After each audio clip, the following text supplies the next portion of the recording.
ako makapaniwala na wala na si Daddy.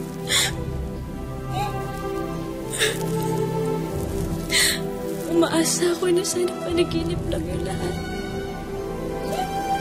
Na bukas, pagkagising ko, nakain kami ng breakfast.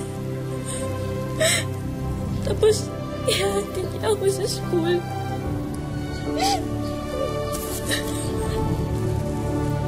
Pero kailangan kong maging malakas para kay Mama. Kailangan niya ako eh. Mas kailangan niya ako more than anything. Ako na humingi na sorry sa ginawa sa'yo kanina ni Marka. Okay lang yun. Ano ka ba? Kasalanan ko din naman. Hindi ko kasi napigilan yung pagiging fanay ko eh. Nakalimutan ko, nagluluksa nga pala kayo. Hindi niya pa rin yung dapat ginawa sa'yo. Ganyan ka ba talaga kabait, Cassie? Namatayan ka na nga, ibang tao pa din iniisip mo. Hindi ka naman ibang tao, di ba? Sabi mo nga, kapatid kita. Pero kahit na, alam ko nagluluksa ka pa rin. Huwag mo kong isipin, Cassie. Isipin mo yung sarili mo. Till death do us part. Yan ang pangako namin ni Robert sa isa't isa. Pero hindi lang ako nawala ng asawa sa pagkawala niya. I lost my hero, my savior, ang taong minahal ko at minahal ako ng lubos. I'm humbled at how much he must have touched your lives.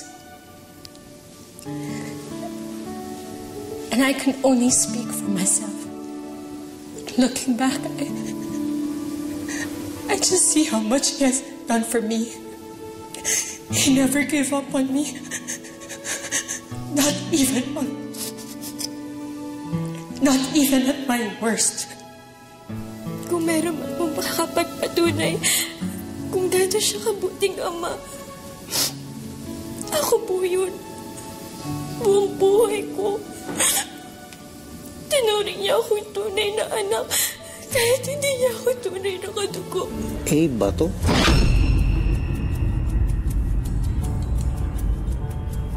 Alvin! Nela, It was you! ano pinagsasabi mo, uy? Don't you tell that to me. Kayo lang ang motibo para patayin ang daddy ko. Teka, ano ba pinagkagawa mo? Wala nga akong aaminin. Kung meron dapat magalit dito, ako yun. Tinti ka, Daniela, nilaglag mo ako sa mga polis. Sasabi mo? Ka na magmaang-maangan. Sigurado ako hindi mangyayari yun kundi dahil sa'yo. They have every reason para imbisagan kayo magkapatid. Kaya kung wala ka namang masamang ginawa, hindi ka matatakot. Hindi ako dapat matakot. Ikaw ang dapat matakot. Kapag nagkabistuhan, ikaw ang papahamak. Sa palagay mo, makakalusot ka? May DNA na magpapatunay na ginahasa mo si Romina. Na ikaw ang gumawa ng paraan para mapeke. Nasa kulungan ako ng mga panahon yun, Daniela. Ang dali palabasin na ikaw gumawa ng gumawa. At kapag yun ang mamalpak, meron pa akong isang alas. Ano mo sa'yo?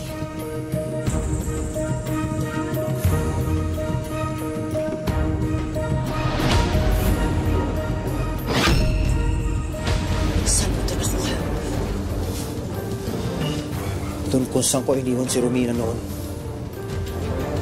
Sigurado ako, yung totoong gumahasa kay Romina ang may-ari nito. Bakit ka pumunta sa buro? Pa, kalma. Ang aga-aga, high blood kayo. Kalma. Hindi ako nakikipagbiroon sa'yo, ah. Roxanne. Pa, nakiramay lang naman ako eh. Eh, hindi naman dapat eh. Bakit? Kaano-ano mo pa si Robert? Ha? Alam mo ikaw, kulang ka ata sa disiplina eh. Gusto mong ibalik kita ng Sambales? Sorry, pa. Kalma. Bumisita lang naman ako. Hindi! Gusto ko lang sumilip. Wala! Simula ngayon, hindi ka lalabas sa bahay na to na hindi ko alam. Naintindihan mo? Pero pa... Nagkakaintindihan ba tayo? Nasa kulungan ako ng mga panahon yun, Daniela. Ang dali palabasin na ikaw gumawa nun. At kapag yun ang mamalpak, meron pa ako isang alas.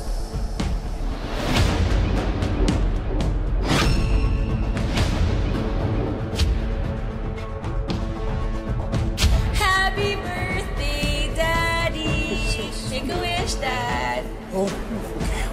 Dad, Yeah? meron kaming gift ni Mami sa'yo. Ano yan? Oh. Galing sa amin ni Mommy yan, ha? Oh.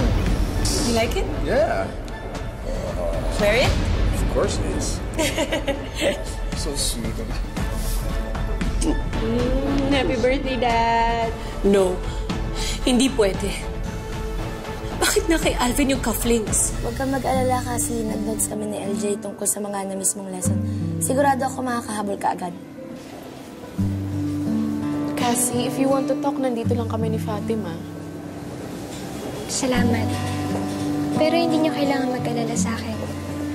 Sabi nga nila, kapag may oras kang maging malungkot, may oras ka para makapag-move forward. Even if it's just one step at a time. Sure ka ba, Cassie? Okay ka ba talaga? Kailangan kong maging okay, Fatima. Lalo na ngayon na kailangan ni Mama yung support ko. And you also have us, Cassie. Kung may kailangan kaming gawin, sabihan mo lang kami. Salamat. Saan ka pupunta? Sa cafe na si Nadia. Di ako pupunta. Kailangan ko pumunta sa library. Ano? Madami akong kailangan habulin, Maureen. Pero kakabalik mo lang. I'm sure maintindihan ng teachers if... I need to catch up, Maureen. I have to do something. Hindi pwede wala akong ginagawa. Kahit ano. Basta kailangan kong may gawin. Daniela, the problem is right here. Ano ibig mo sabihin? You know that I'm just the interim president of the company. But a lot of board members are whispering they want Romina to replace Robert as president of this company. Ano? Yes. Hindi ako papayag ng babae yung patakbo ng kumpanya na to. Well, if you feel that way, those are my sentiments exactly. So we need to step on the gas. Kumilos na tayo. Don't worry, Nina. I'll make sure na walang mafufuhang babae yan. Pati na rin ng bastarda niya. Ano yan, Romina? Nag-request ako ng phone records ni Robert mula sa provider niya. Bakit? Kita nagbabaka sakali lang ako. Kailangan ko ng sagot. Kailangan kong malaman kung sino yung huling kausap niya bago ang nangyari.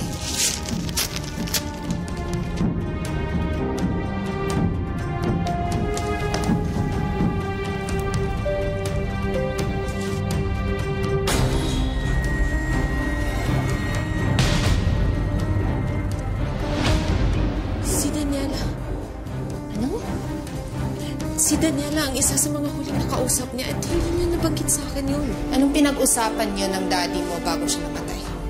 Hindi ko alam kung ano sinasabi mo. And how are you even sure na nag-usap na kami? Huwag mong antayin na isampal ko tong phone record sa mukha mo.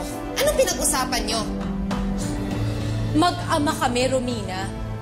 Why is it so hard for you to process na magkausap kami? Sinabi niya sa akin na papunta na siya sa presinto. At aaminin niya yung totoo. Siya mismo ang nagsabi sa akin na doon na kami magkita. Alam natin kung bakit siya papunta doon. Alam mo na may balak na siyang isumbong ka, kaya kayo magkausap. I don't know what you're talking about. Kaya pwede ba? Tigil-tigilan mo na pagbibinta ko sa akin kung ano-ano. Sabihin mo na sa akin yung totoo. Anong pinag-usapan niyo ng daddy mo? Kuya, hindi tayo pwede tumunganga lang. Kapag nagtuloy-tuloy yung hinala ni Daniela, hindi magtatagal tayo matutumbok. Kuya, nakikinig ka ba? Alam mo, Alvin, para kang manok. Putak ka ng putak. Eh, kuya, alam naman natin kasi kung ano kaya ni Daniela. Ayoko lang na sumapit tayo. Bakit? Sino may sabing sasabi tayo? Hindi ka ba nakikinig? Tayo ang pinaghihinalaan ni Daniela. Hindi ako magtataka, susunod ng bisita ng mga polis, huhulihin na tayo. Yun eh, kung tayo ang tutumbukin ni Daniela. Napakadali naman ang problema, Alvin eh. Kapag sa'yo na nakaumang ang baril ni Daniela, kailangan lang natin bigyan siya ng ibang target. Naintindihan mo? So what's your plan? What do you mean? Girl, alam naman nating lahat na ang lolo dad mo ang mayaman sa inyo. Sabi nga ni Mommy, staff na lang ng kumpanya ng lolo mo ang mom mo. But now that he's gone, I'm sure you would be getting a big inheritance. Just like I did nung namatay ang grandfather ko. How shallow can you get, Mika? Come on, Marga. We know you. you'll be back to being a princess dahil sa inheritance niyo ng mommy mo. Not as much as what Cassie is getting though. She's still legally adopted, right? Go to hell, Nadia. Tatandaan po ba kayo na nakaaway ni Mr. Mondragon bago naganap yung insidente? Well, he received a death threat not long before the incident. Aside from that, Dad, bakit may dugo dito? Nakita ni Romina ang picture ni Hector sa phone ko. Is she trying to kill you now? It's not like that. This is an accident. Mrs. Bartolome.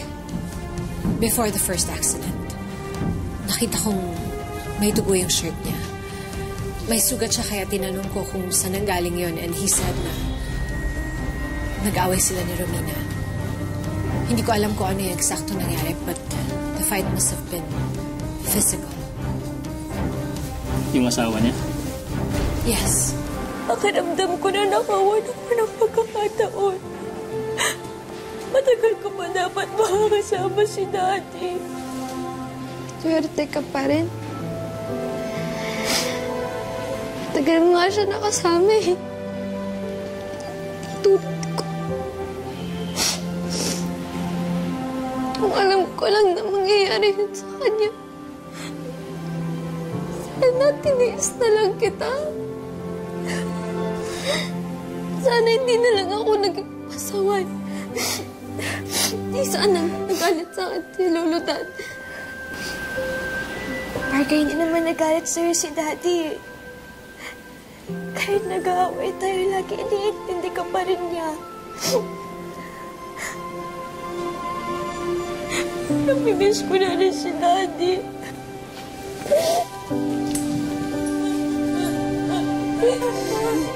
Unahin natin ang trust fund na iniwan ni Robert para kay Cassie at Marga. Hindi ito isinama ni Robert sa kanyang last will. He wanted to make sure na settled ang dalawang bata ano man ang mangyari sa kanya. Both trust funds are worth 50 million pesos. At maaari itong makuha ng dalawang bata when they reach the age of 18. Kasama nito ang lahat ng mga kikitain nito sa interes sa bangko by that time. Until then, si Romina ang tatayong authorized guardian ng trust fund ni Cassie at si Daniela at si Carlos ang tatayong authorized guardian naman ng kay Marga. I give and bequeath to my daughter, Daniela Mondragon Bartolome, the residential lot and property at 25 Grande Vista Village, Quezon City. Ito yung bahay na tinitiran nyo ngayon na ililipat na natin sa pangalan ninyong dalawa ni Carlos. I give and bequeath to my wife, Romina Andrada Mondragon, the residential lot and property at 143 Milano Grand Villas, Quezon City. What? Bakit mapupunta kay Romina ang mansion? That property was bought by my parents. Wala siyang karapatan doon. Marley, kanina pa ako nagtitimping. I have been biting my tongue while you are giving away all the properties na pinaghirapan ng mga magulang ko dyan sa dalawang yan. Lahat ng ito ay desisyon ni Robert. And there's nothing you can do about it. Please.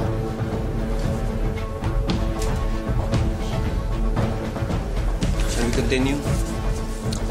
And finally, I give and bequeath to my wife, Romina Andrada Mondragon, 50% of my shares and assets in the company Camila Sardines.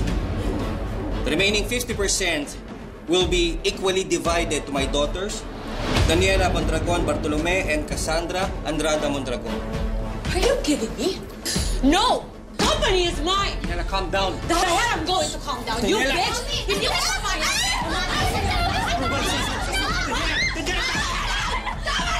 Bitawan niyo ako! Huwag mo saktan ng anak ko! It will be a cold day in hell, Romina, bago ko hayaan na ikaw umawak sa legacy ng mga magulang ko. Papatunayan ko sa kanila na mali ang binibintang nila sa akin. Wala akong kukunin na mana kay Robert. Walang halaga sa akin ang iniwan na pera ni Robert.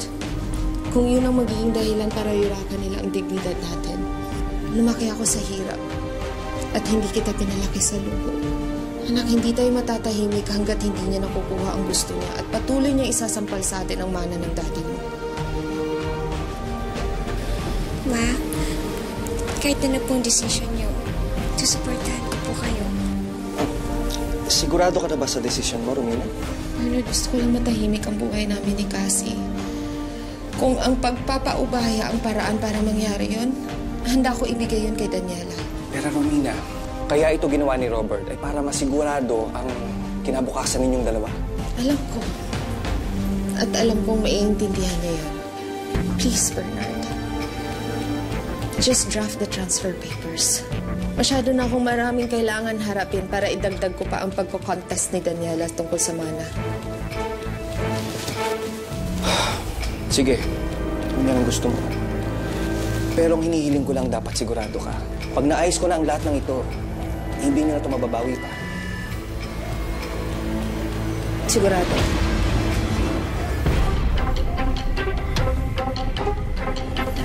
Salamat.